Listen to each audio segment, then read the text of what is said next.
Good morning from Chicago. This is Tim Stewart.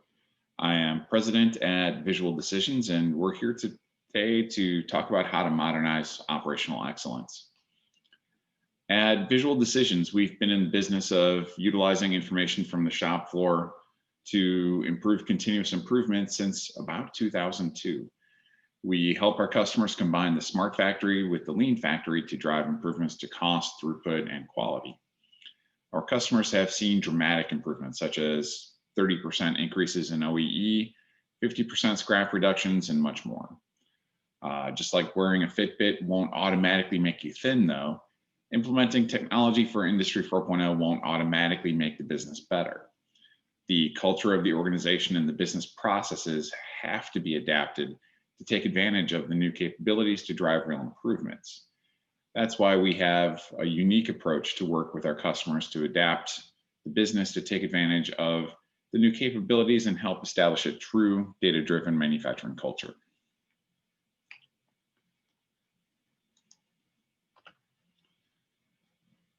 As a quick procedural note, if you have questions during the presentation, please enter them into the Q&A.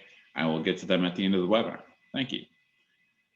So our goal for today is to look across all of the different webinars that we've been doing for this entire quarter and really kind of sum up what is the Operations 4.0 or Operational Excellence 4.0 approach from Visual Decisions, and why combine your Industry 4.0 solutions and your lean practices. So first of all, just a quick review on what Industry 4.0 is. It actually encompasses a lot of different technologies. So if we look at the image over on the right side from the World Economic Forum, that goes through several different categories of different advances that fall within that Industry 4.0 framework. On the left side, we have a more condensed list, and now I've highlighted some of the things that we're going to focus on repeatedly throughout the presentation, such as advanced analytics, IIoT or the Industrial Internet of Things, machine learning and artificial intelligence, and then also augmented reality. So there's a lot of potential value with Industry 4.0, but really only if you can change the culture and the process to take advantage of those capabilities. So just looking at this again from the WEF, there are tremendous opportunities for improvement in factory output, productivity, OEE, quality cost, product costs, time to market, etc., that are out there and waiting for you. But the problem is that it's kind of like a Fitbit. And I use this analogy all the time for those that have heard me talk before, but I've been wearing a Fitbit for a number of years and I haven't lost any weight during that time. And the problem isn't the Fitbit. The Fitbit works just fine. I keep upgrading it, hoping that it will automatically make me lose the weight, but it just never does. And the problem is, of course, that you don't expect the Fitbit alone to cause you to lose weight. You still have to do the exercise, you still have to change your diet and so forth. And it's the same thing out on the manufacturing shop floor. Just putting a IoT system in place to collect data, putting lots of pretty terse and graphs together and advanced analytics and so forth, won't automatically make the business more efficient. Fundamentally, people have to do something differently than they do today in order to see those benefits. And so, as we go through the presentation, what we'll be talking about again and again is how we can actually take advantage of those capabilities within the business to drive those improvements. So to do that, what we're going to look to do is to combine the smart factory and the lean factory. And a little bit of background about myself here. I come from a lean manufacturing background. I worked with Toyota for a number of years. I worked as a lean manufacturing consultant out in industry. And what I found was that I would get frustrated by a lack of data. So we would discuss which Kaizen project we should run next. And it was really, we would estimate how much of a payback there would be and how long it would take and so forth. But what it really came down to was who was the squeaky wheel that was making the most noise, or which machine had a major failure most recently. And then as we get into a project, we would spend days or even weeks sometimes out there collecting data manually from the process so that we could perform our root cause analysis. And eventually I just came to the conclusion that there must be a better way. And I didn't want to leave all of the successful lean practices behind, but I wanted to adapt them to really take advantage of the new capabilities that we have on the shop floor. So what we developed was a path to success for implementing Industry 4.0, or modernizing your operational excellence program, or really doing those two things together. And so the first thing that we look at is, how can we map out a vision? And we really want to let the business case drive that. So what are the things that we're trying to achieve as a business? And what do we need? What's preventing us from achieving those goals today? And how can we address those using this broad toolkit? Next step, we look at, what do we have in place today?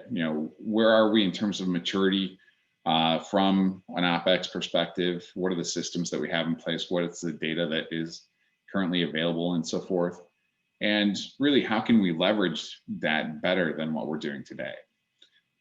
Then, going through this process, we'll also identify what are the capability gaps that we have in the process. And that might be something that is system related, it might be process related, it might be skill set related with our people. But whatever gaps exist, we need to get those filled so that we can take things to that next level. And then we also need to integrate across different processes. And the example that I use here all the time are things showing up in warranty. So we can do kind of a traditional analysis on the warranty data itself. How long had it been out in the field? Are there geographic differences based on where that product is being used? Just temperature related things like that. Is it higher in the wintertime than it is in the summer, et cetera. But what gets really interesting is when we can start combining that warranty data with other information. So if we're getting telematics back from a smart product out in the field, how can we combine that with our warranty information to look and see in much more detail, how that usage in the field relates to what ends up in warranty? But even more than that, as we combine that warranty information with our manufacturing data, is there anything in the manufacturing data for different SKUs, different serial numbers and so forth going through our process that actually correlates to the different items that show up in warranty later on? And we've done this with a number of different customers, including a firearms manufacturer that had serialized products, so that we could actually track everything about that product as it went through the factory, store that with the serial number, so that later on, if that firearm ended up in warranty, we'd be able to look back and see, what were the different parameters for the manufacturing process. And we actually identified a couple of places where things were within tolerance, but we saw when it approached the upper end of that tolerance, there was a much higher likelihood for it to go into warranty. And so we actually combined that then with the specification that was being drawn up in engineering, so that the next version of that product had a tighter specification in that particular metric. And we were able to reduce the amount of that particular item that ended up in warranty downstream. But finally, as we talked about with the Fitbit, none of this really makes a difference unless we transform how we do business. And so we still have to look at the culture of the organization and the processes by which we do our work to take advantage of all of these different things, and all of those feed into that process and cultural change. So the reason that we're doing this in the first place is to drive changes in performance, whether that's operational or financial. And so the first thing that we put in place as an organization at Visual Decisions was a way to really have that laser focus on the value. And so what we do is we begin with the top-down benefits case on the left side.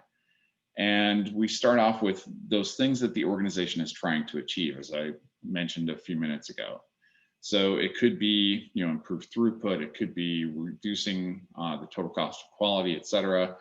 And now we start to look at what are the, impediments to that performance. What are the things that are preventing us from doing better in those areas? So if we're trying to improve throughput, is it downtime? Is it a lack of materials? Is it, the rates that we're getting on our machines aren't what we would hope they would be, and so forth. So what are those things that are preventing us from being able to produce more, if that's our goal? And then for each one of those different reasons, why is it the case? So what are the different root causes for each one of those different impediments? And by doing that analysis down to the root cause, we should be able to connect a pretty firm line from, what percentage of potential improvement is there if we can address those different causal factors. So then on the right side, what we're doing with that bottoms up business case is we're actually looking at our entire toolkit of enablers that we have available to us. And what are the things that we can start to apply to those root cause factors? Because the enablers that we can put in place that directly address those root causes so that we can either mitigate or eliminate those will allow us to achieve our goals on that top level business case. So as we look at those enablers, and very often those are process change or technology driven, the next step that we have to put in place is how are we actually going to take advantage of those within the business? And so just having those enablers there doesn't mean anything until we actually adapt the process to take advantage of those enablers. And so that's what we look at next. And then we can start to look at, what are the final, business benefits that we expect to achieve based on, the change that we're putting in place and the root causes for our current performance that we think we can address. So I mentioned some of these operational improvement metrics already, but what are some of the possible sources of value for your company? Certainly one of them is reducing the total cost of quality, whether that's internal or external, whether that's the cost of good quality, cost of bad quality. How can we put systems in place, processes in place that will help address that? Next is improving throughput. And so very often, if we're looking at a capacity constrained environment, where if you could make more, you could sell more, this will be the primary goal for implementing some of these different systems. Reducing maintenance costs and tooling costs for certain organizations. These can be enormous levers of value for the organization. Replacing inventory with information and being able to reduce our cash to cash cycle time. So when we have to buy materials to when we actually sell those and receive money for those sales. As much as we can reduce that, that frees up cash that we can use in other ways for the organization. Compressing the time to market for new products and being able to bring those out faster is another major lever that's at our disposal here. Creating new revenue streams. So if we start to look at smart connected products and being able to either upcharge for our existing products or create entire new subscription-based revenue streams based on the data that we're able to generate with those products is another way that we can look to provide value here. risk reduction, certainly for different industries such as pharmaceutical, automotive, aerospace, being able to reduce the risk that we have of non-compliance or other issues is huge for a number of different businesses. So looking at these in a little bit more detail, or some of these in a little bit more detail, looking at total cost of quality, how can we actually impact the total cost of quality with these types of projects? Well, one way is to reduce the escapes. So if you look at the cost of quality and how much it costs you if a bad product gets to the customer versus if you can address it before you finish assembling it, the cost is dramatically higher once it leaves the plant. And so, what are the different testing systems, vision systems, et cetera, that we can put in place that are going to help us reduce the number of escapes that we have from our facility? And then the example I gave earlier about warranty claims, can we start to look at that warranty information, tie that back into the design process, the manufacturing process, and receive telematics from smart connected products, and utilize all of that information to really address those warranty issues, because warranty is not only a direct lever for costs, but it's also a hidden lever, because if we have a lot of items ending up in warranty in this connected age that we live in, that starts to get out in social media and other ways, and really impacts how much of that product we're able to sell in the future. From an internal cost of quality, certainly the cost of poor quality with scrap and rework and so forth is a huge cost for a number of organizations. So how can we detect variability in the process and mitigate that variability? And then how can we actually start to do predictive quality so that we can monitor the machines themselves and be able to identify where we're trending outside of our control limits and so forth, not just from traditional SPC perspective, but actually looking at the machine metrics themselves to be able to do that analysis.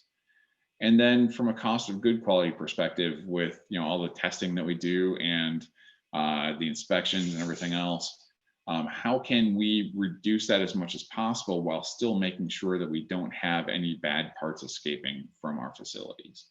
And so those are different levers that we have from a quality perspective that allow us to utilize these processes to address those costs.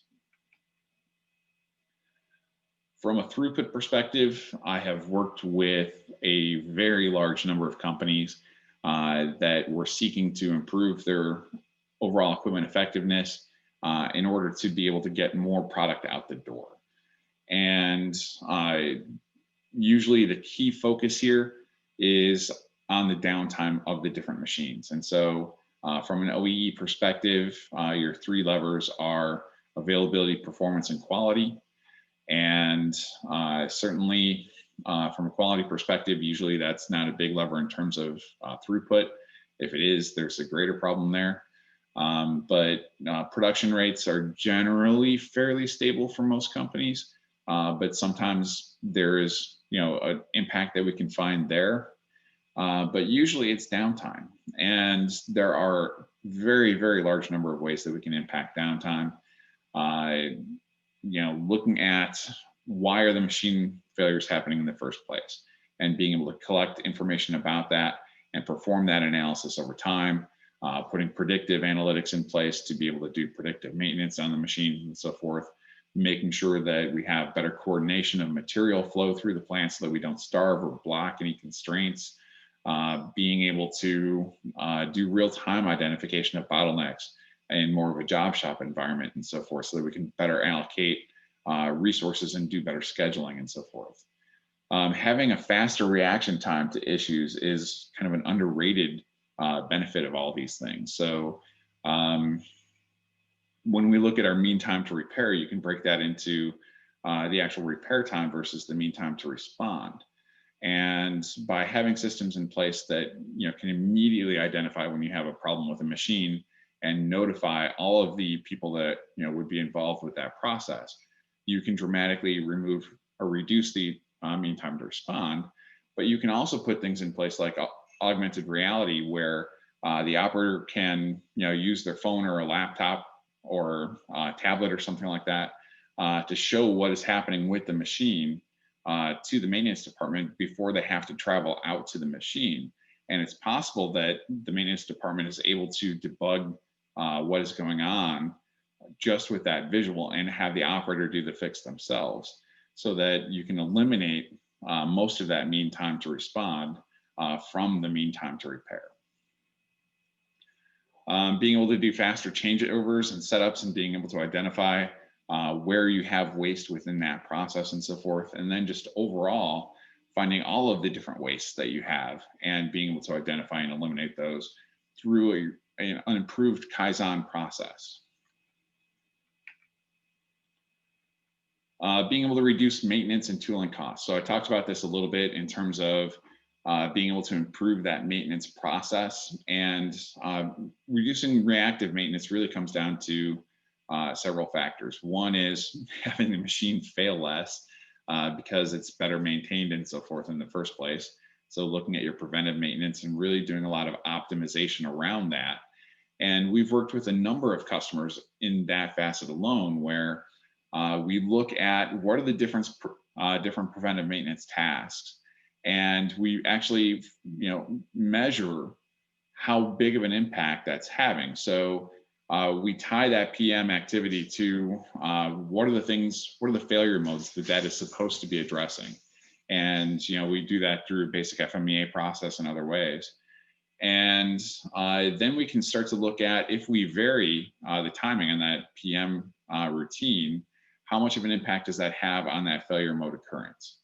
And we can optimize that over time and put a process in place to continue to refine that over time, so that you can minimize how much you spend on that preventive maintenance activity and how much you're having the machine down for that PM activity, while still making sure that those failure modes that PM is supposed to address don't occur.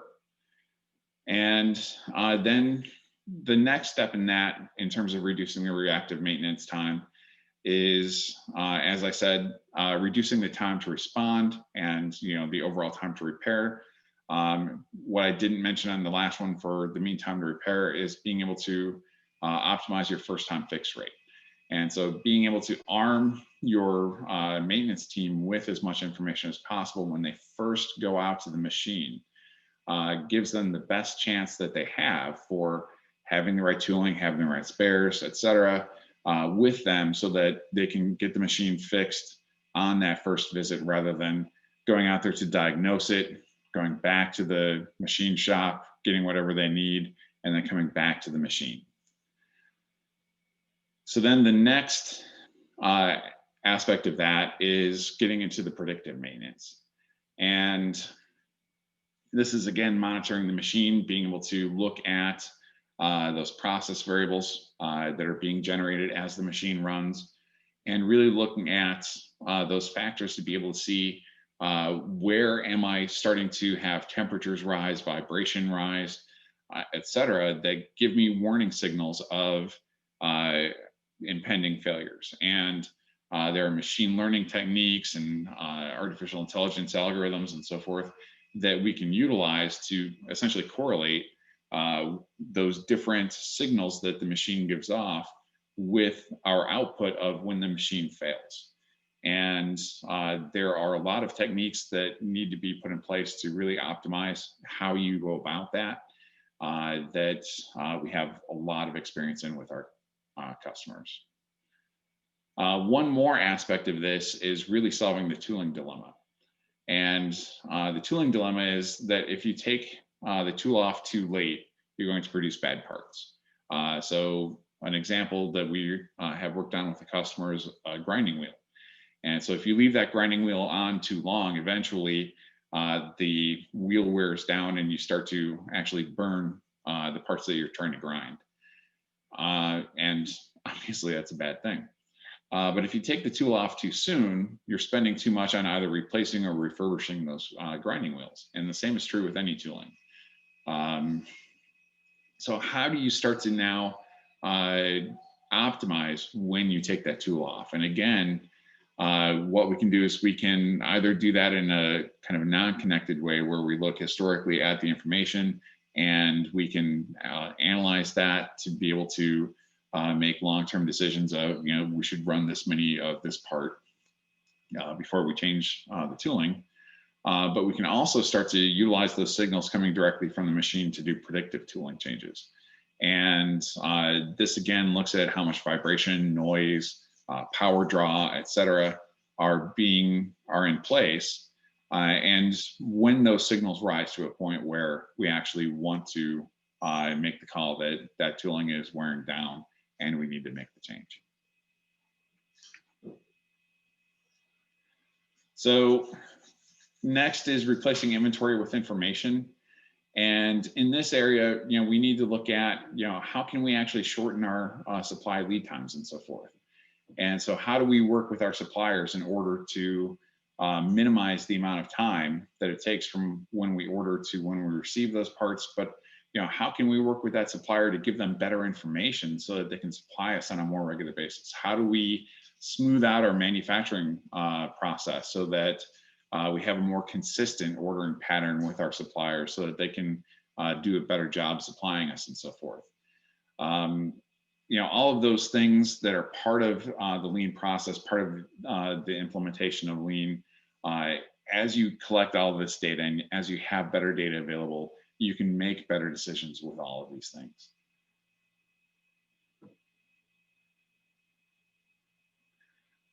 Next,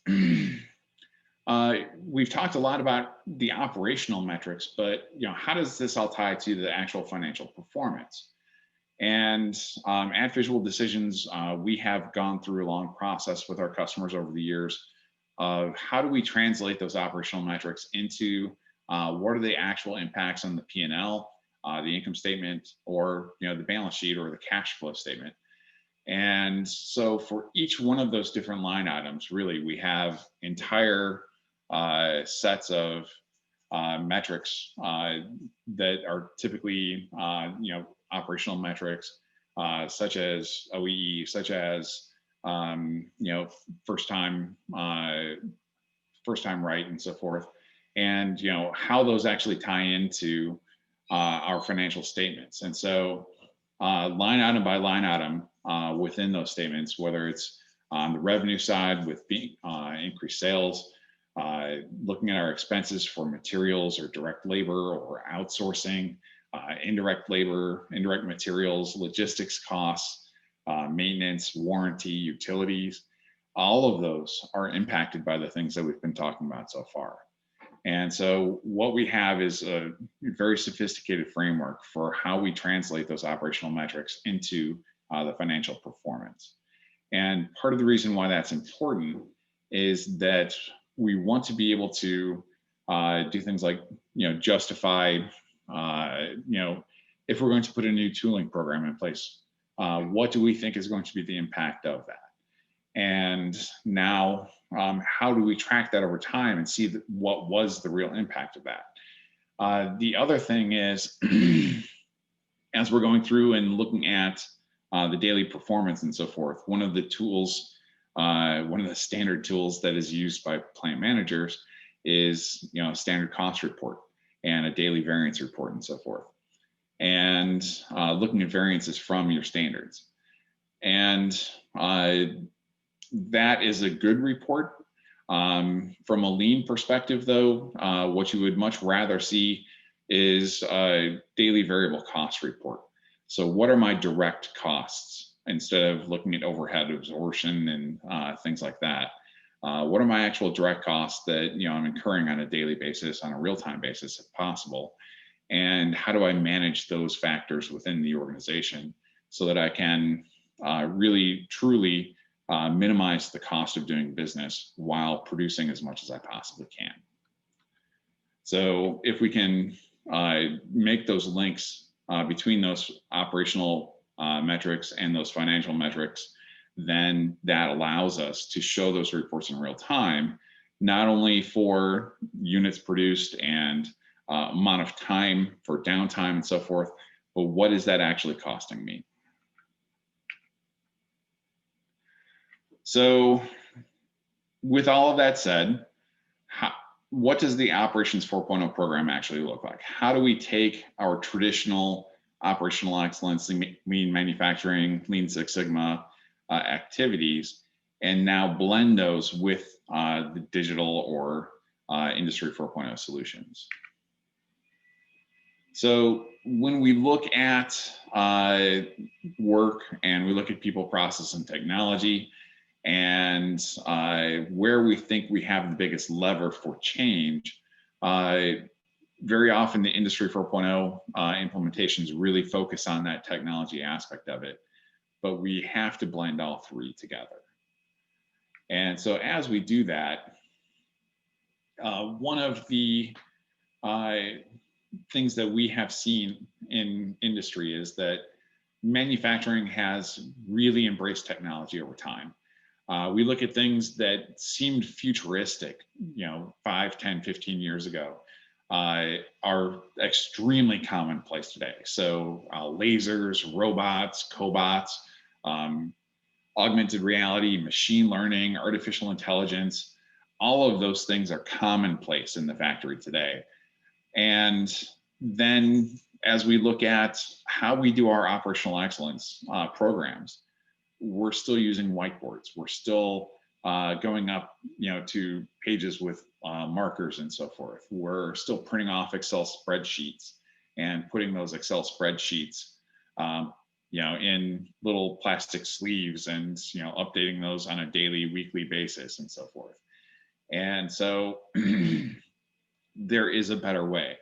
And as we go through this, the discussion that I very, very often have with traditional lean practitioners is that it has to be done in this manual way, because if you don't do it in this manual way, you lose ownership. You don't build the culture. You don't get the same level of understanding that you get if you do it where people go up to that whiteboard and write the numbers down on the pasteboard and things like that.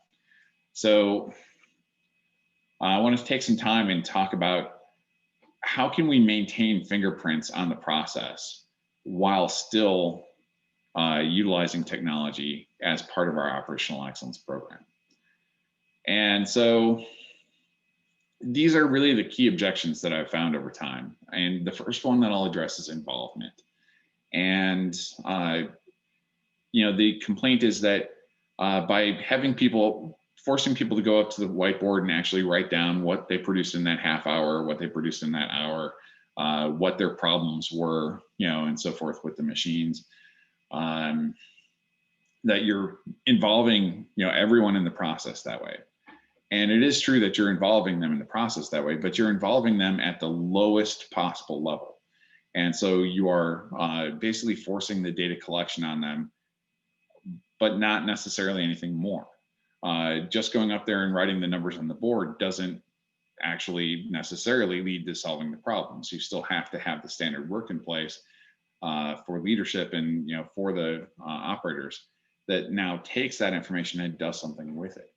And that's the part that's actually valuable. That's the part that addresses that eighth waste of underutilization of your human resources. And by getting the people involved and focusing on that aspect of things, where you put the standard work in place, that the data is collected automatically, but now we still have that process where we utilize that information to improve the process. We still involve people in Kaizen process. We still look at, what are the quick changes that we can make outside of a Kaizen process that, still improve the operation and so forth. We still look at how do we utilize that data in shift changes and communication processes and so forth. So as long as you still have those pieces of standard work in place, you don't reduce the involvement by automating the data collection. You just make the data better, and you still have the people involved in the process. From a lasting ownership perspective, the complaint that I'll hear from customers is that writing the numbers up on the whiteboard is going to drive the lasting ownership, that they own that data, that their fingerprints are on that information now, and so that makes them more vested and so forth. Well, again, what I have found is that that's not necessarily true. By just going up there and writing the numbers up there, they're not necessarily taking ownership of that. It's just something that they have to do. It's part of their job. Where you really drive that ownership within people is if you kind of make that process their own, and you give them the information and the visibility that they require in order to make lasting changes to the process.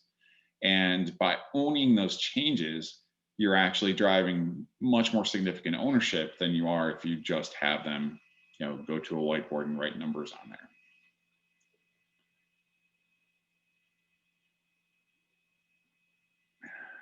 The next pushback that I get is around understanding that if you don't have the people actually, collecting the information, writing the information down, doing the math, that they won't understand how that process works. Classic example here is statistical process control.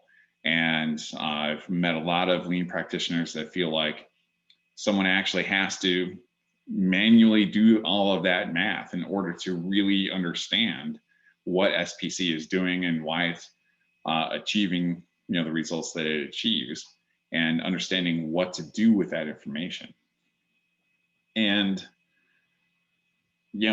still have them do it manually when they're doing the training, but there's no reason that they need to be the person that does that math on the shop floor. You don't have to have a calculator out there to allow them to, average those three numbers together in that, for that sample and so forth. You're not really improving their understanding that way. You're just forcing them to do math on a regular basis. To improve the understanding, again, put the standard work in place to actually utilize the outputs of that SPC process. And again, by all means, have them do the math initially and manually do that to verify, what the software is showing them and so forth, so that they do understand the calculation and, why you average those three numbers together to create the single data point and so forth. But by utilizing that information and showing them, what does it really mean when I have the 2 out of 3 data points, outside of 2 sigma, and why that's important and so forth. By showing them, what to do with that data once they see that the process is out of control, and when do you stop the machine, and when are you okay to keep running it and so forth. Those are the things that really are important for understanding, and that has nothing to do with actually collecting the data manually and doing math with a calculator. If you feel like the manual part is what really drives the benefits, have them use an abacus. Being able to visualize possibilities. The conversations that you can have, and the amount of information that you can relate to somebody is just so much higher using the digital technologies. When I'm writing things on a whiteboard, on a pasteboard as an example, and on the pasteboard I'm writing up a reason why I missed for that half hour, there's only so much space on the whiteboard for me to write down what happened, and usually I'm going to put a very simple explanation of what happened as a result of that. And first of all, everyone's going to write it differently, so when it gets typed into Excel later, you're not going to be able to aggregate that information in any meaningful way. You're not going to get any details or any context of what was going on when that problem occurred and so forth.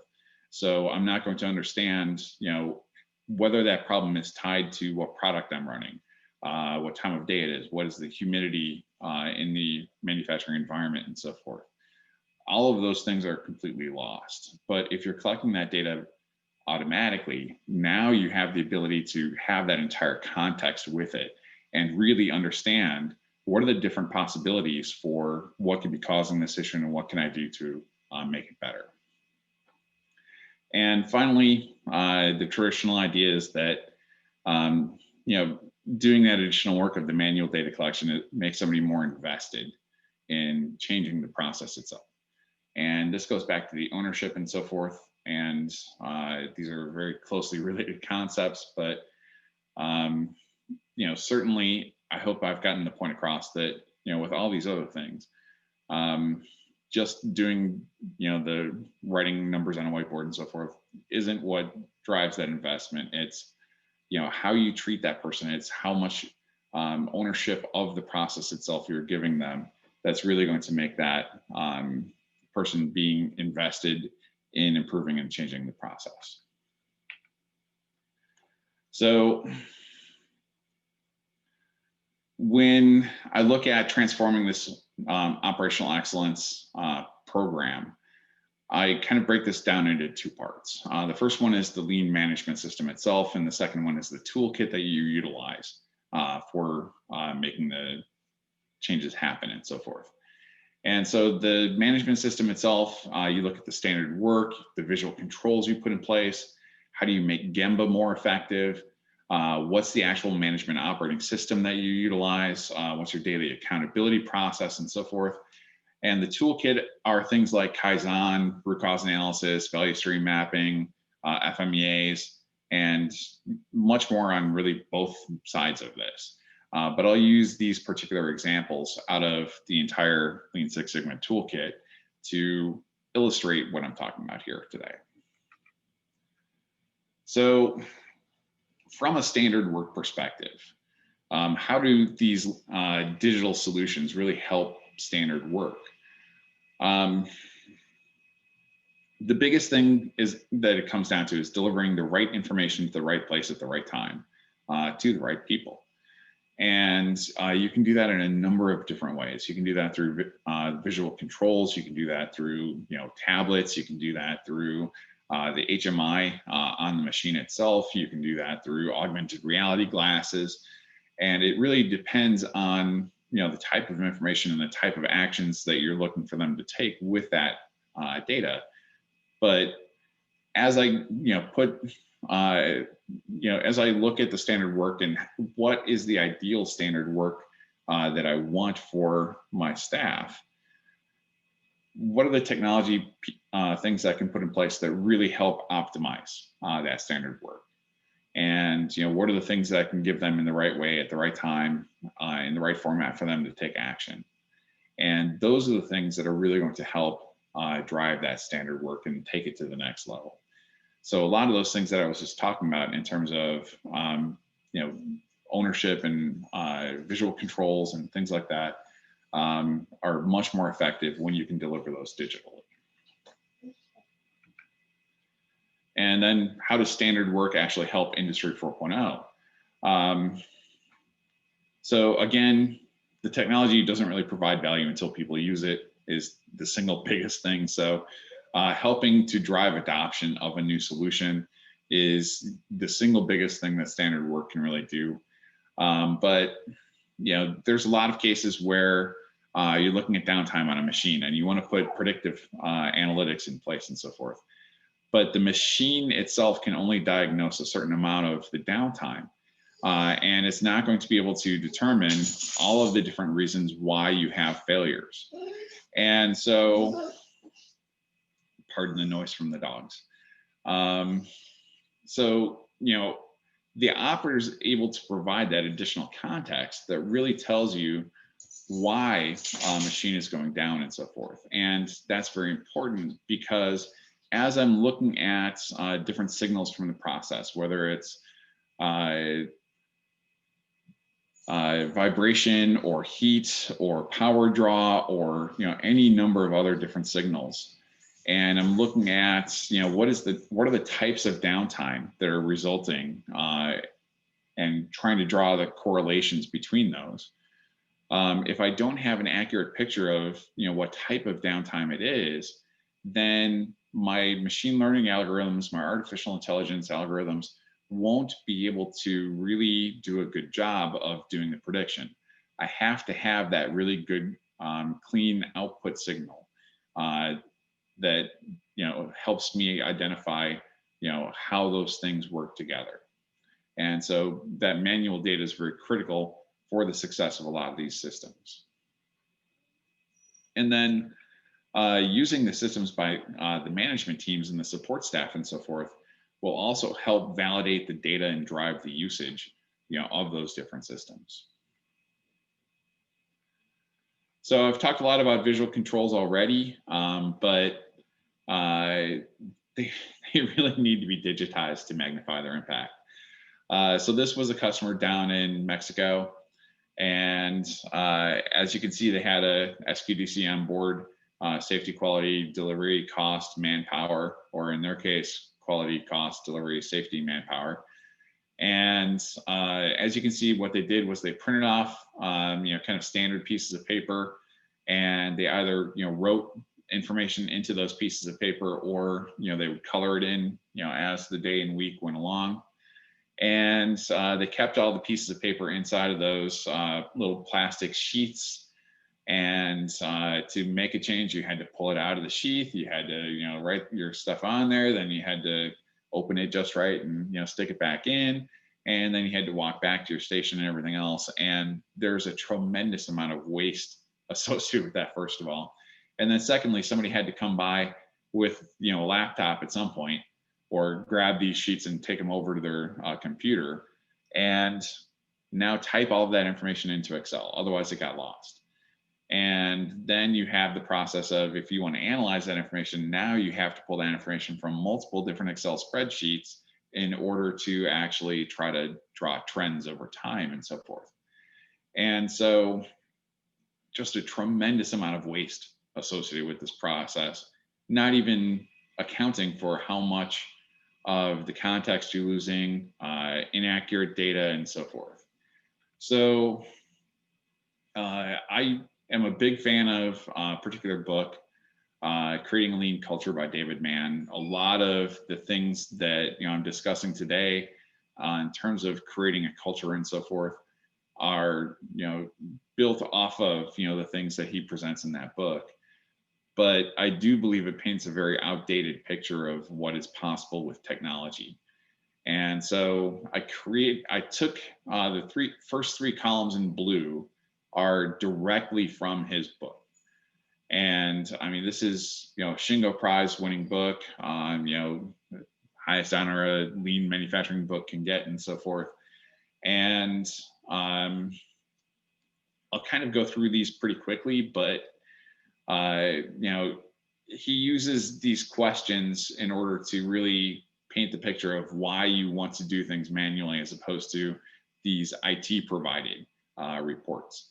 And for him, the IT provided visual controls are really based off of, 2000 era, ERP systems where you are, printing off a report from those. And if you want to change in the report, you've got to go to IT, get in their queue, and wait 6 to 9 months before you get your new column added to the report.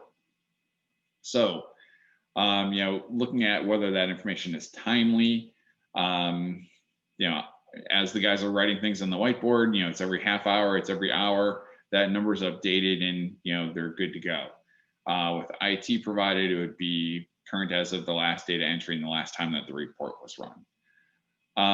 With Industry 4.0, it can be as literally as real time as you want it to be. The information is being captured from the machine in real time, and those numbers can tick continuously if you want them to.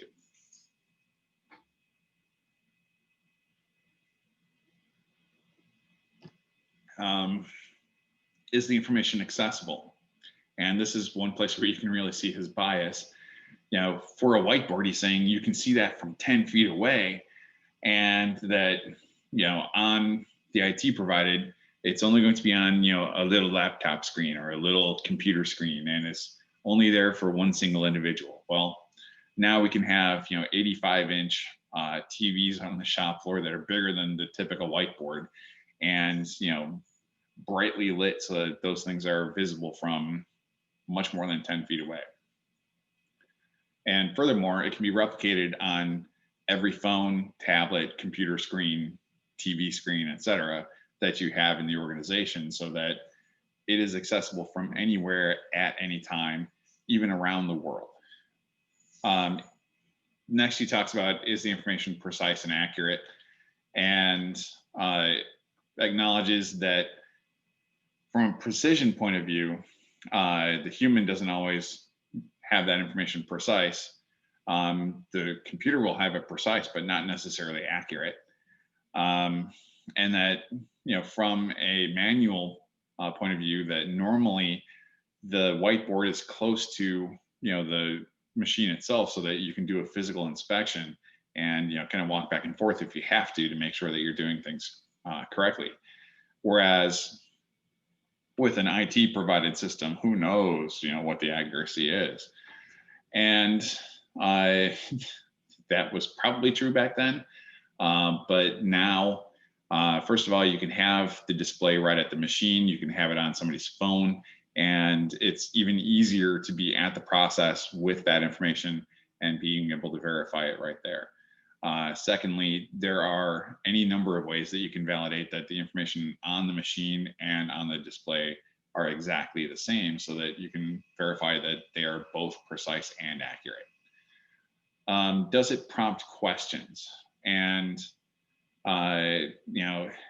his bias again is that if you're writing things on a whiteboard, of course it's going to prompt questions. You can ask questions and answer right where the control is posted and so forth. Whereas usually the only question designed into the report can be addressed with the IT provided system. Well, the whiteboard is only going to be able to answer the things that are on the whiteboard. And usually that's less than are in even the old school reports. But with, for instance, an industrial Internet of Things display, those are endlessly flexible, interactive, and can contain far more detail and, more importantly, context than the manual reports or manual whiteboards can. They just have more room, and the data is collected in a much more detailed way and so forth. And so you can ask and answer many, many, many more questions. Is it easy to change and customize? And sure, with a whiteboard, usually you have things hard coded, so to speak, on the whiteboard, where it's not easy to change it, but it's not real hard either. But with old school reports, you had to wait 6 months for IT to change it. With these systems today, you have to have somebody that is reasonably okay with the computer, but it's all mashup based, and so you can drag and drop the different controls wherever you want them on the screen, and it pretty much instantly updates on the shop floor. And so it's somewhere in between those, but it's still pretty easy and can be controlled by operations.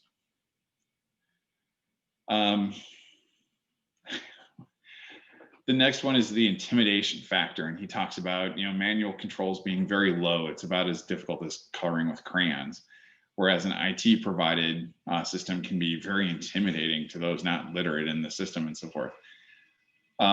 First of all, these days, very few people are intimidated by looking at a computer screen. Everybody looks at a phone. Everybody looks at a phone screen. Everybody's used to computer screens and so forth. And so that intimidation factor that may have existed in the past really doesn't exist that way anymore. And if you think about, bringing new people into the organization, if you show a millennial a whiteboard and say, this is how we collect data, they're not going to be intimidated by that, but they may be super bored by that. And so there may be more of a boredom factor than an intimidation factor these days. From an ownership or alienation point of view, we talked about this one at length on a previous slide. So I'm not going to get into detail here, but there are a lot of ways that you can utilize standard work to maintain that ownership of the information and so forth. The other thing that I'll say is that from the intimidation factor point of view with computational accuracy, so for instance, on the SBC reporting again, he acknowledges that no computation should be considered routine for humans, but when he talks about an intimidation factor, forcing people to do even simple math can be far more intimidating than just walking them through for 5 minutes, what information is on a visual control and how do you interpret that. So you're significantly able to reduce the intimidation by removing math from the process.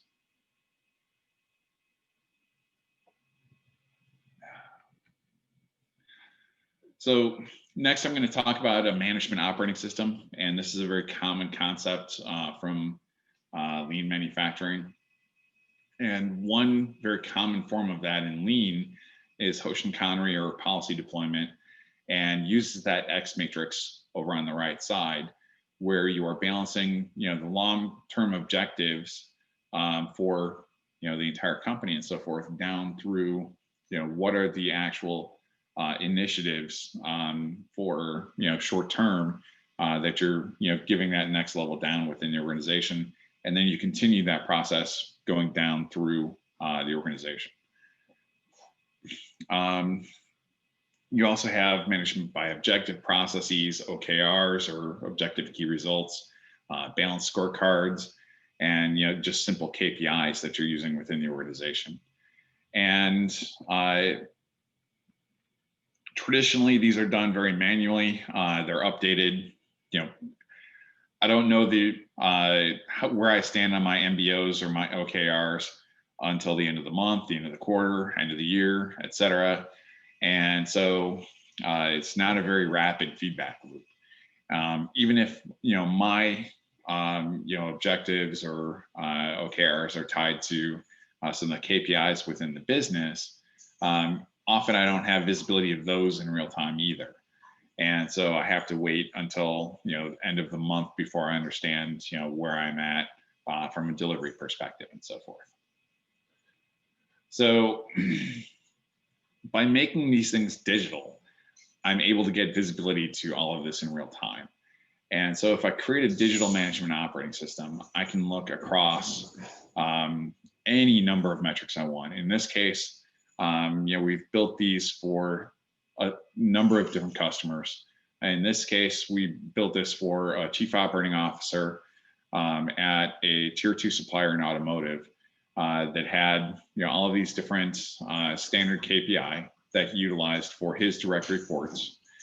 And so all the plant managers would report back on where they stood on those metrics for the week. But this wasn't something where, initially all of this was getting typed into a spreadsheet every week.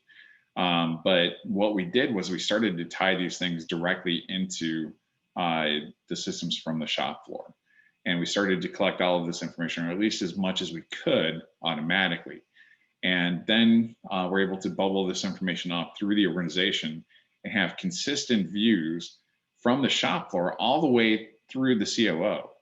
So that when the COO had his weekly meeting on Thursdays at 7 a.m. with his plant managers, the plant managers were able to have a meeting on Wednesday at whatever time with their direct reports. And those direct reports, the value stream managers were able to have meetings with their people before that to be able to make sure that everybody understood where everyone was at, and you had a consistent flow of what those objectives were all the way through the organization, and all of those things tied together. So when you create these digital management operating systems, and you're trying to utilize information from the shop floor in real time, to really run the business, there are some key factors that you want to look at. One is that you want to collect the data directly from the source. So whatever source systems you have out on the shop floor, you want to utilize those so that you have the real-time information. Then you can aggregate that information, that low-level data, up throughout the process. You want to put things in place that support the standard work, and so you also want to create standard work around this operating system. And so, for instance, the COO had his weekly cadence call where he went through those numbers, any miss, one by one with his direct reports, and looked at why the miss happened, what was being done to address it, and when did they expect that to that fix to be in place and so forth. And so by doing that, you're also integrating your problem solving capabilities, your Kaizen process, and everything else directly into this operating system. So when we look at the data and how we collect that from the floor, this goes to a customer that was a bakery, and how they managed their process. And so as we walked through the process with them, when we had our first conversation, they said they didn't have much data. But then as we walked through the process with them out on the shop floor, we were able to identify a lot of data at every single step of the process, whether it was receiving inspection and the information that was being collected there, through manufacturing and so forth, all the way out to shipping. And so there's data everywhere on the shop floor. You just have to be able to harness it. The problem is that data goes into a lot of different systems today. And so these are just some basic examples of different systems we've seen at customers, and where that data actually exists for those different metrics that you're trying to put into your management operating system.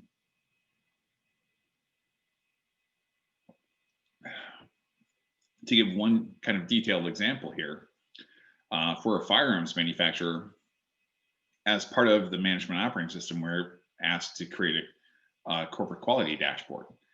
And for that corporate quality dashboard, we initially asked them, okay, where is your data? And IT told us, well, everything's in SAP. And we laughed and said, no, it's not, but let's start there. And so we found out what information was in SAP, what modules they had, how they were filling it out and so forth. And so then we started going through what we perceived to be the gaps. And we said, well, where's your warranty information? And they said, well, our warranty costs are captured in SAP ultimately. And we said, well, that's great, but we actually want to know what were the serial numbers that showed up in warranty, who worked on them, what were the problems they identified, who were the customers those were tied to, et cetera. And they said, oh, well, we actually have a database that one of our guys created specifically for capturing that type of information. And we said, okay, so that's another system. Is that everything? And they said, well, no, if the repairs are done outside, there's a separate database that somebody else in IT created for that. Okay, so that's everything. Well, no, those are just the firearms. And for the ammunition, every single plant has their own either access database or spreadsheet. Okay, so that's just warranty. And then we continued going through talking to IT or the different plants and so forth, and really going and finding out information about SPC systems and lab systems and gauging systems and test systems and so forth. And we found 57 different quality systems in the end that contained this information. And so what we did was we utilized a business intelligence tool to collect that information, aggregate that together, and then present that in a cohesive way. And it was the first time that they actually had visibility to all of that information around quality. And so for years, whenever they had something that was a recall or a potential recall and so forth, they worked with us to really make sure that all of the information, not only from that quality perspective, was available, but also from the production information, because production information itself is quality data in the end. So everything about how that machine operated and so forth is actually information that you can utilize to figure out where you had quality issues enter into the process. The next step in designing one of these management operating systems is that the metrics you choose themselves should really tie into and align with the process. And so, what are the things that you're doing around TQM or TPM or Six Sigma or Lean? Are you utilizing OEE, et cetera? And now make sure that all of the metrics that you're putting in place and tracking and aggregating up from the shop floor tie into all of those different processes. When I look at something as basic as Kaizen, so getting into the Lean toolkit now, Kaizen, there are a lot of different methodologies out there and so forth. I just used kind of a basic 6-step process that I had a handy graphic for. And if we break that down into identifying problems, again, I said at the beginning that this is part of the reason why I started doing this in the first place, is rather than just working on the problem for who was shouting the loudest, or what machine had a major downtime most recently, where are the biggest levers for improvement within the organization, and being able to identify those automatically is something that you should be utilizing data for. And using these industry 4 solutions to be able to collect that data in the first place gives you that visibility. Being able to analyze those processes instead of going out there with a clipboard and a stopwatch, if you already have that data, then you have the information you need to do your root cause analysis and really figure out what are the problems with that process.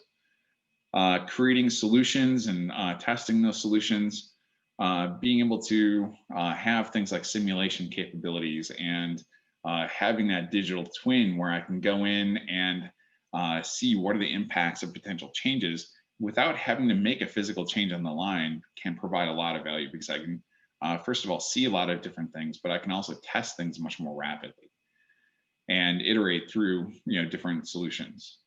Then once I put that solution in place, being able to measure and analyze the result afterwards and kind of keep the light shining on the process is very important.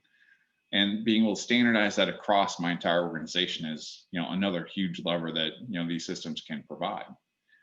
And so when I look at the root cause analysis portion of that, there are a lot of different ways to do root cause analysis, whether it's the 5 whys, going through a fishbone or Ishikawa diagram, doing an FMEA,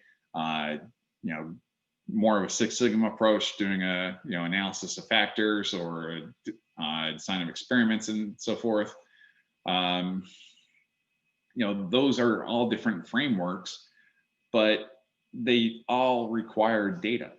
And having the information that is necessary to be able to do that analysis, and then having these systems in place that people don't have to do all the math and everything else behind this manually, can really supercharge that process for you. So around the data, there's a saying that the best time to plant a tree is 20 years ago. And it's very true, because that tree will be fully grown and will provide shade and all the other benefits of a tree if you planted it 20 years ago. The second best time to plant a tree is today. And that way it'll start growing and you'll have that in the future. If you wait to plant it, it'll never be there. So as you go through this process, you don't want to wait until you need data to start collecting data, because when you need the data, you need the data. And so you have to have started sometime in the past. And so if you haven't started already, the best time to start that is now. So you have to be able to plan your data collection strategy, which I'll talk about in the next slide. And then you also have to be able to practice proper data hygiene. When I do full presentations on basically each of these individual topics, I spend a lot of time on data hygiene and so forth, but utilizing these tools, I can automatically capture, when I have data missing, when I have bad data going into the system, whether it's anomalous, outside ranges, things like that. Or if I have, an operator putting in, just the first menu choice every single time, I can automatically identify those things as well. But going into a little bit more about the data collection plan, the question you might ask yourself is, what data should I gather? And joke a little bit with the bagels here, where, everything. But, if data collection and data storage were free, everything actually would be my answer. If it were free to do so and free to store it and free to analyze it, I would say collect and store every single piece of information that you can, because you might find it useful in the future. But since it's not free, the first question that you have to ask is, where should I be gathering data? And certainly if you have processes that are out of control, that would be, an important place to begin. And then also any critical process within your facility, or potentially critical in the future, so that you can have that data again when you need it. But once you've identified where you want to collect information, now you can actually start to utilize one of those above frameworks to hypothesize about different causal factors. And so, for instance, if you've done an FMEA, you can look at, what are the different root causes that I have within that FMEA? And now, what are the different data elements that I can collect from that process that will tell me when that root cause is happening?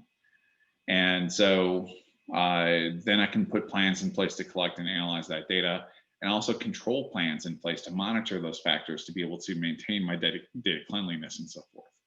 And so those are different things that I can put in place to really, have that solid data collection planning. So one example here of kind of the Kaizen process and root cause analysis and so forth is with a large bakery customer. And we started working with them, and they had some data collection already in place. And we, worked with them to create that plan on expanding, what data got collected and so forth, and how they were collecting it, what context they were collecting and so forth. And so for them, they were gathering information about what was the area of, each downtime or each quality problem. And, they broke that down into equipment losses, production losses, quality losses, changeovers, et cetera. Within each area, they had categories of, manufacturing, oven, laid dough, cooler, et cetera, and then different causes within, each one of those categories. And we can see, what was the trend of lost time. So each day, how much time are we losing, overall in this case, because we haven't selected anything yet. And then what were the different details for, each different occurrence and so forth. And so then when you start clicking through these bars, it allowed you to very easily drill in and navigate through that data, so that you get down into, my biggest bar was equipment loss. Within equipment loss, my biggest category was oven. And when I get down to oven, I can see a pattern emerge. Normally, I lose very, very little time to my oven each day. But then I have these big spikes that occur periodically. And what we found was that it was actually due to the oven shelf flipping, because the pins were getting fatigued, cooling off and then reheating in the oven, and then cooling off again as the conveyor would move on. And what we were able to identify with this is what was the periodicity with which we needed to do our PM inspections and replacements on these oven pins or shelf pins. And that allowed us to basically eliminate the single biggest source of downtime that the factory had. And by doing so, we really improved the throughput of that factory immensely. Another customer that we worked with was a recycling company that actually burned a lot of what was coming in order to generate power. So as we looked at their furnaces,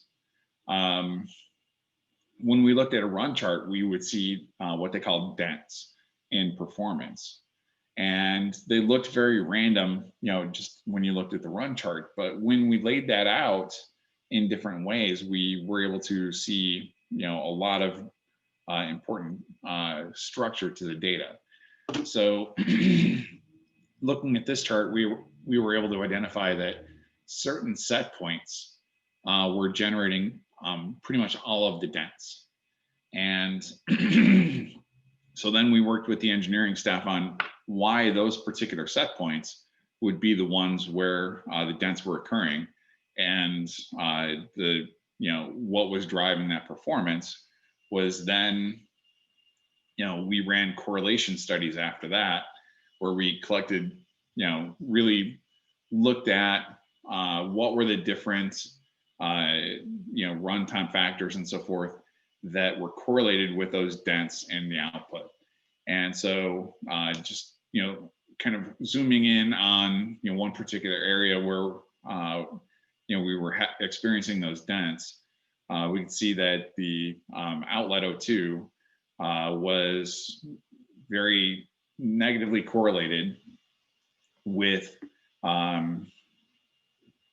shoot, I forget what it was. Our steam temperature here. Sorry, I'm forgetting what our output was, but being able to look at the correlation of the different factors here was something that we could do automatically, as you see in the table, and then we could visualize that with the chart and so forth. And then finally, working with the customer on those grinding wheels that I mentioned earlier, and being able to look at the difference between a grinding wheel that's known to be, at the end of its life, when it's known to be bad, and when it's new. And we were, in this case, we started off with just the power draw for the motor that spun the wheel itself, and we could immediately see that the variation in that power draw would tell us what phase of life that grinding wheel was at. And then we were able to refine this going forward using vibration sensors and noise sensors, and being able to combine those to give us an even more accurate picture of when those grinding wheels needed to be replaced and so forth. But this shows how you can take that information and go to that next level of identifying things that allow you to predict when to make those changes and so forth.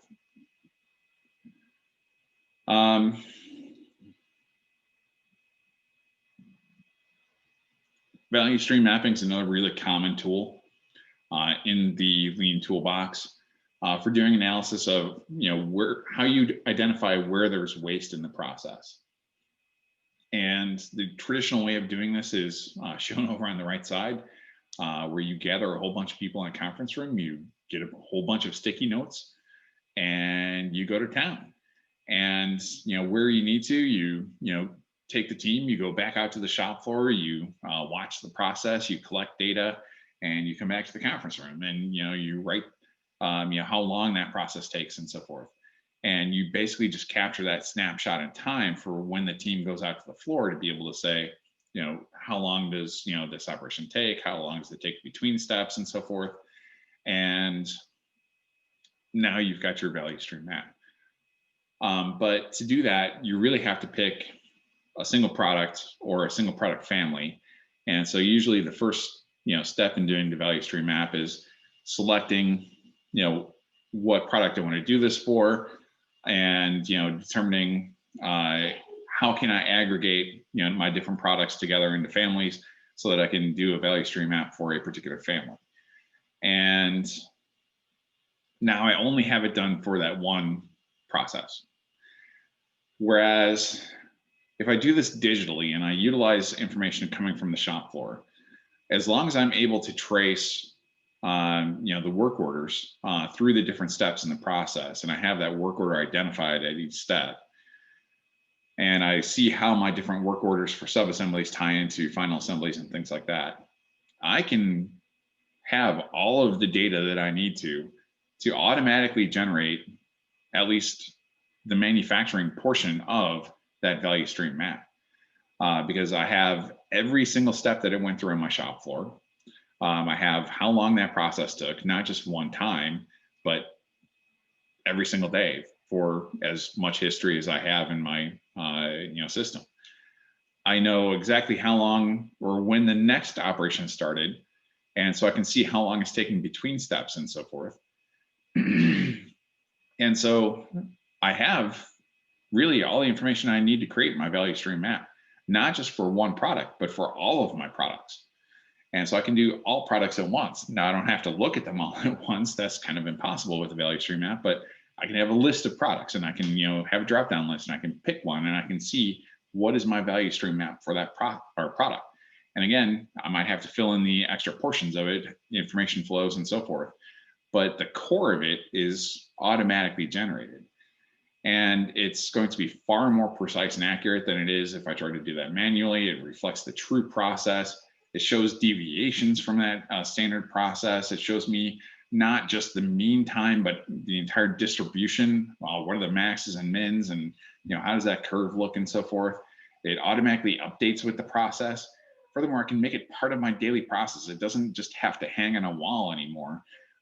It's something that I can utilize on a daily basis to say, hey, this process is supposed to take this long, or it's only supposed to take this long between steps, but it's actually now well beyond that. So now I can start to alert people when that work order is stalled either in or between processes and so forth.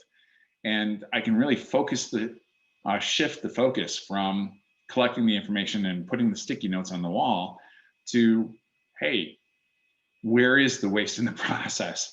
And how do we eliminate that waste? What are the different things that we can do? And so really shifts that focus to making the improvements as opposed to collecting the information and putting the sticky notes on the wall.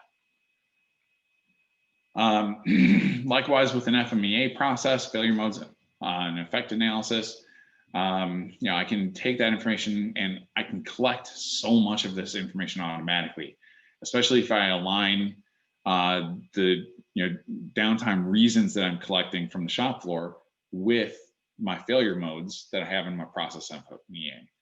And from a quality perspective, if I'm tracking this data on my product quality, I can tie that back into my product FMEA as well. Very quickly, I'm going to discuss how you really create the culture around all of this, because I've got 7 minutes left. So first of all, who needs to change? The answer is really everybody. But the focus is usually the people on the shop floor, whether it's the operators or the supervisors or production management. But don't forget the support teams, the manufacturing engineers, the continuous improvement team, the quality department, maintenance and facilities, the IT department, and so forth. Really, all the different processes within the plant and how you run Kaizens and how you do root cause analysis, and what are the different management operating systems that I have in place, and what are the visual controls that I'm using and so forth. All of those things should really be looked at and updated in order to really get the most out of the things that you're putting in place. If you're implementing new technology, by all means, go small to prove it out first.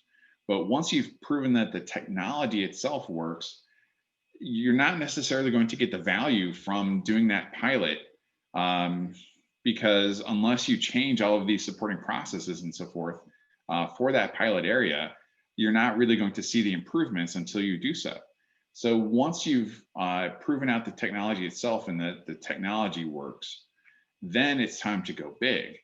And metaphor here that I like to use is, you're not going to cool off if you just dip your toe in the water.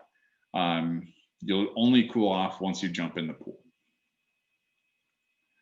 So what's standing in the way? Well, one common reaction to change is to just bury your head in the sand. And another common reaction to change is to say, I already have this mountain of work to do. How do you expect me to do more? And so the way to overcome those is to, first of all, do a very good job developing your vision and strategy, tie that into the value, and be able to communicate to people, we're going to be able to eliminate that pile by doing this, as opposed to giving you more work.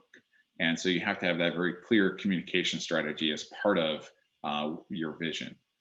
Leverage what people already know. So you don't necessarily have to rip and replace every single system on the shop floor. If people already know how to use different systems, use those as effectively as you can. Get those better integrated into your improvement process and so forth. I've beaten visual controls to death and management operating system and standard work and so forth throughout this entire presentation, but those are absolutely critical, and those are the ways that you address creating your lean culture in the first place. So once you've done all of that, what else can you do to drive success with this? First of all, by putting these digital tools in place doesn't mean you don't have to go to the shop floor. Go to the shop floor, go to where the work happens. And now you have the ability to have information on your phone so that as you're standing at the process, you can see more than just what's happening right now, but you can see that within the context of how performance has been changing over time. Look at your improvements across different time horizons. So what am I doing this shift? And then how are things trending over the past month or so?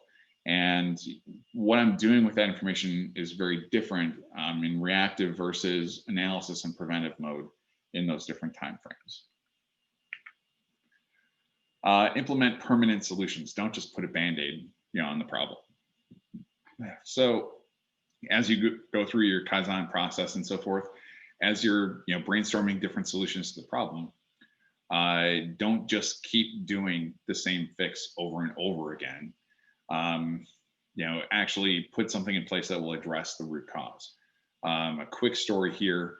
I was working with a shampoo manufacturer, and they had an overhead conveyor line that fed bottles into the filler.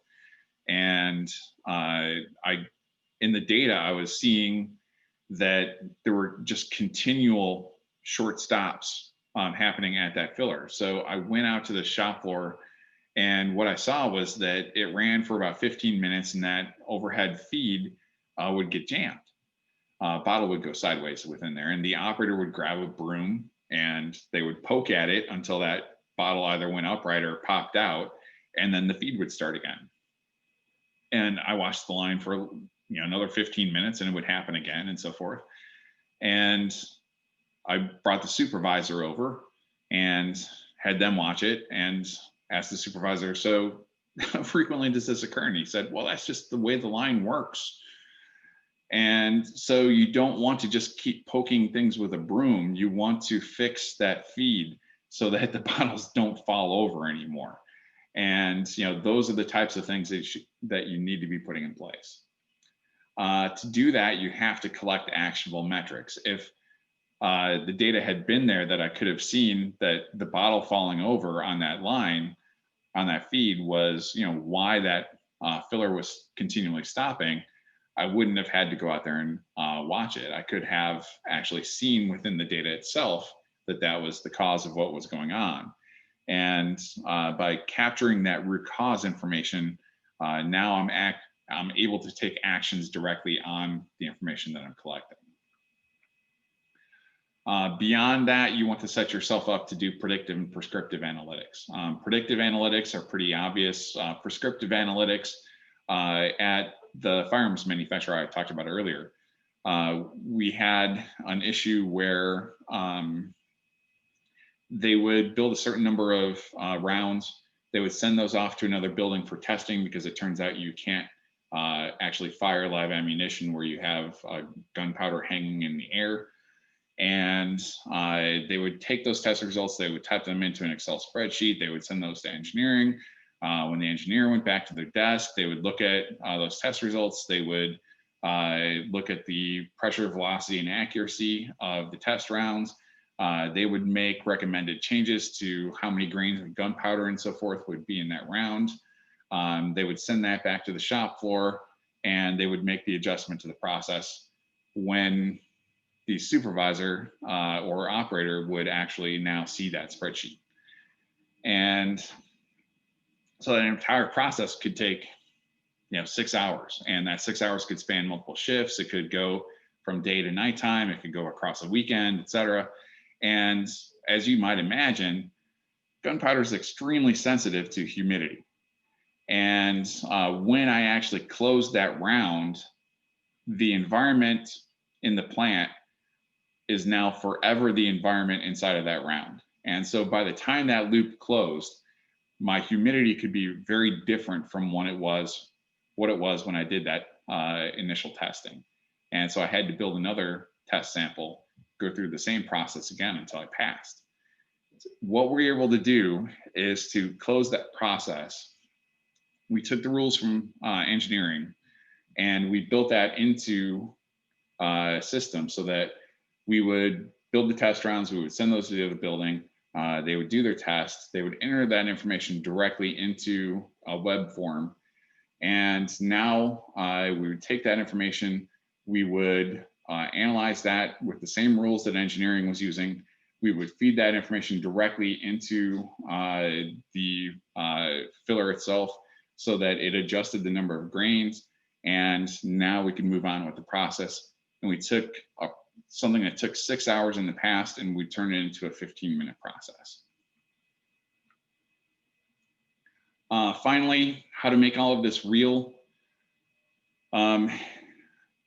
It's an okay book, but I love this quote. There's an adage that holds true in this discussion. We don't think ourselves into a new way of acting. We act ourselves into a new way of thinking. And so, once again, I'm a huge proponent of standard work and building standard practices, daily accountability practices, or daily accountability into all of this and so forth, so that we set up these actions and standard work and standard practices and so forth. And by doing those things every day, we change the way that we think about the process, and we actually change the culture in that way. And so systems help with all of that by giving us that visual feedback and giving us that visual guidance that really helps us make that standard work a part of our daily lives. Closing thoughts. We have a workshop that we can do for Operations 4.0 where we help you create a roadmap for your companies.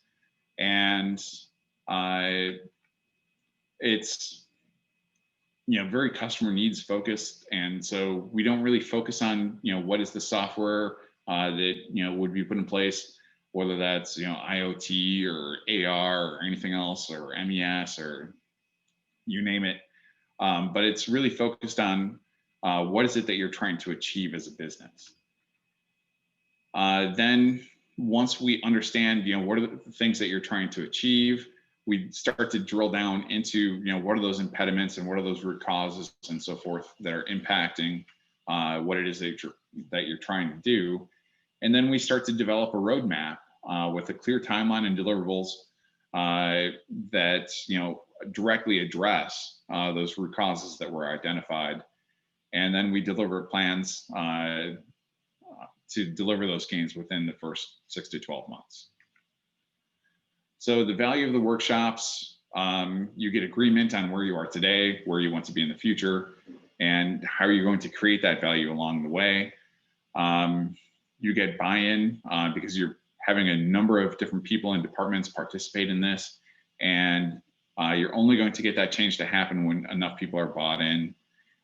Then you're going to create that roadmap with that long-term vision where you're going to communicate the priorities and timing and scope of the effort, but you lower the risk for the project and you create higher returns by having that roadmap that has that long-term vision that's tied into the value that you're going to create, that understands what are the changes in the culture and the process that have to take place along with implementing that technology. And so you have that balanced approach that will help drive that cultural adoption of the different solutions that you're putting in place. So when we look at the different dimensions here, there's the process or the value stream, there's the policy and business rules, how you're measuring performance with your KPIs, the different people that you have involved, and then the platform or the different types of enablers that are available. And so as we go through each step of this, defining and understanding the scope of the problem, documenting the current performance and what you want in the future, mapping that opportunity to the enablers, validating the business case, and then prioritizing how we're going to roll this out. Those are the different steps, and this is just one example of how those can tie together for a particular customer. With that, I want to thank everybody for the hour and a half plus that you invested this morning. If you have questions, please reach out to me at tim@visualdecisions.com, or my phone number is 630-957-8096. Thank you very much.